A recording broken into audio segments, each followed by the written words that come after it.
కళ్ళు లేనటువంటి ఒక ఆవిడ మెల్లిగా నడుచుకుంటూ వస్తుంది. బస్ ఆగింది.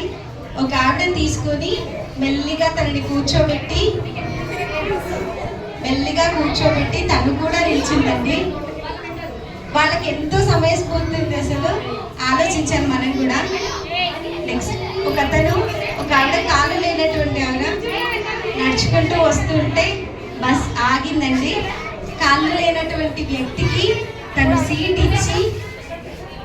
తను సీట్ ఇచ్చి కూర్చోబెట్టి తను కూడా తన మానవత్వాన్ని చాటుకుంది. ఇంత చిన్న పిల్లల్లో అంత మంచి తెలివితేటలు ఉన్నాయంటే దాన్ని చూసి మనం కూడా నేర్చుకోవాలి చాలా.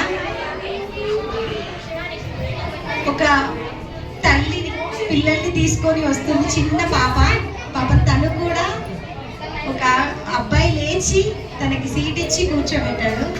Very good. అసలు ఇంత మానవత్వం చాటుకున్నారండి వాళ్ళు. చాలా చాలా గొప్పగా ఆలోచించాలి. ఇది కూడా మనం కూడా పాటించాలి అని ఒక చిన్న ఉద్దేశంతో ఈ స్కిట్ మేము చేసాం. మీరు కూడా ఇలాగే చేస్తారని అనుకుంటున్నాం. అమ్మ